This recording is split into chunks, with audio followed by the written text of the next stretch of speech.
So this may possibly be the easiest video that I have ever made because these two drones have so much in common. Like literally, I could probably finish this video in under a minute, but there's one big difference between them, and that is the price. And that's what makes this video or this topic worth talking about. So there are four major differences between the Mavic 3 and Mavic 3 Classic. The first is the single camera instead of the dual camera setup that the Mavic 3 and Mavic 3 Cine have. So DJI removed the telephoto lens, just leaving us with that primary 4/3 sensor. Another difference in the camera on the Mavic 3 Classic is that there's no internal gimbal lock like on the Mavic 3 and Mavic 3 Cine. This kept the camera still while you put the gimbal cover on to protect it. Speaking of gimbal cover, that has also changed, and to this point, it's yet to be seen if I like this change or not. I can tell you that the placement of the locking point being on the back is a lot better for sliding it in and out of my backpack, but that really isn't the absolute biggest difference. Both of these covers still accomplish the same thing by covering your camera and the propellers. From here, literally everything about these two drones is the same. The performance is the same. The flight time is the same. The image quality is the same. Even the airframe on both of these drones is exactly the same, except for the camera on the front,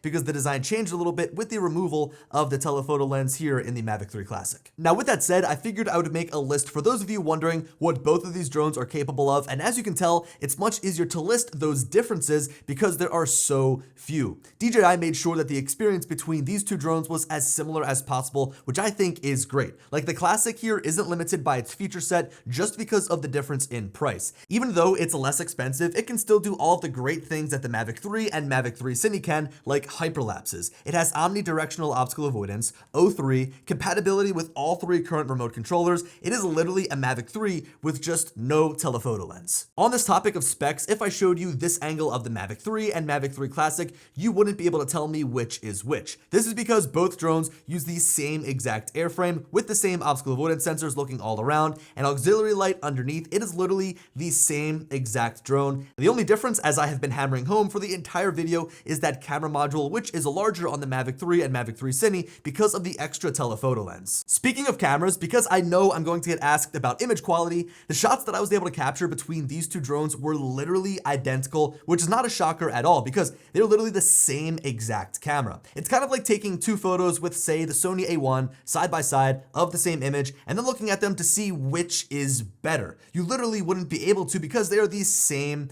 camera. Now, I've got no idea why, but now that I have the Mavic 3 Classic, I kind of prefer to film with that drone. Personally, I think it's low-key a stress reliever because it's a much less expensive drone, like 3 times less expensive as my Mavic 3 Cine. Regardless of the drone you buy within the Mavic 3 lineup though, the Mavic 3 Classic, the Mavic 3, or the Mavic 3 Cine, you can expect a great image quality out of all of those drones, both on the photo and video side. Are you bored yet? I mean, really, you can be serious with me. At this point, I probably could have just shut up. I could have started the video and said, hey, look, the difference between these two drones is the price and that there's no telephoto camera on the Mavic 3 Classic, and boom, that's done. But we are getting now into probably the most important portion of this video, and that is the pricing of the Mavic 3 Classic. So these here are the prices as follows for DJI's Mavic 3 lineup. The Cine is kind of in a class of its own, all the way up at $5,000 for that bundle with the ability to capture ProRes video and its internal SSD to write that massive video file to. The real comparison in my eyes is between the standard Mavic 3 and the Classic. The price difference between the different bundles are as follows, with the biggest difference being $580. This makes the Mavic 3 Classic only $1,469 if you choose to purchase the drone only, so it comes with no remote controller, meaning you can use your own remote controller. The Mavic 3 series of drones are all compatible with DJI's 3 remote offerings, the RC N1, the DJI RC, and the RC Pro. So if you're upgrading from an older drone like, say, the Mini 2, the Mavic Air 2, or any of DJI's recent releases, then chances are you already have a remote that is compatible with the Mavic 3 Classic and can save some money. If you instead need a remote controller, the extra cost isn't much more expensive, and I would definitely recommend looking into the package that includes the DJI RC. It's a great little controller that really enhances the overall flight experience with the built-in screen that is bright, as it makes a huge difference, and I love the ergonomics of the remote. It's lightweight and fits in the hand so well. This means that you can save between $300 and $580 if you choose to purchase the Mavic 3 Classic over the standard Mavic 3, and all you lose is the telephoto camera, which really I don't think many people need. It's kind of an awkward focal length at 7 times zoom. Like, it's just way too zoomed in to be used in a functional way on a drone. Yes, it's fun to explore around, zoom in to see things down on the ground, and you can even get some cool parallax shots,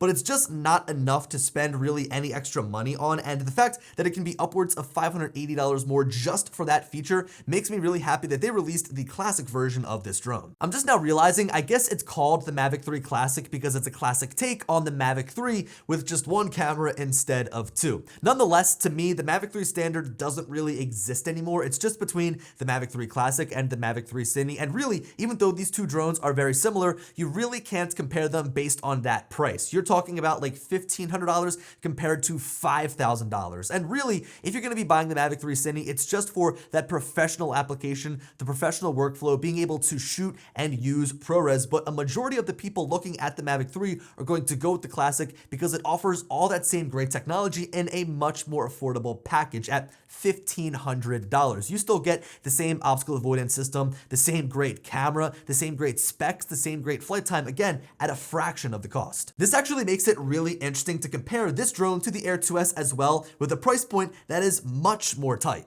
Like, I loved recommending the Air 2S over the Mavic 3 simply because of its price point and what it gave you for that price point. I mean, the Air 2S was a phenomenal drone and it was only priced at $1,000, whereas the Mavic 3 was priced at $2,050, making it more than double the cost of this drone, which kind of made it hard to justify going and purchasing such an expensive drone. When the Air 2S was there, it was available and gave you everything that you needed. But now that the Mavic 3 Classic is out, and now that this drone exists for like around $1,500, it's kind of making it hard to recommend the Air 2S when you can get such a big upgrade for only $500 more, depending again on which package you go with. So even though the Air 2S is still great, it's a little bit harder to recommend now because of the Mavic 3 Classic and its awesome price point for the technology. So to sum it all up, the difference hardware-wise between the Mavic 3 and Mavic 3 Classic is small, but the price difference is huge. If you've been waiting to make the upgrade from, say, your Mavic 2 Pro, maybe your Air 2S, or even your old school Phantom 4 Pro, the Mavic 3 Classic is the drone to go with because it offers the same great technology that makes up the entire Mavic 3 lineup just at a fraction of the cost. And I now think that the value of this drone is positioned perfectly. Again, enough to make me not recommend the Air 2S, which is so hard to do because this has been my favorite drone for years. For me, if someone comes and asks for a drone recommendation and they're on the higher end of the buying side, they want something that's at the top end, they want the best of the best, they want a drone that's going to allow them to grow into it, I'm going with the Mavic 3 Classic all day long. But the Mini 3 Pro is still a great option for those that want something that's smaller, more portable, and also a little bit more affordable. But that drone is still awesome. It's really hard to buy a bad drone now here in 2022. Anyway, guys, thank you so much for watching. Let me know your thoughts on the Mavic 3 Classic down below in the comment section. And as always, I'll talk to you later. Peace.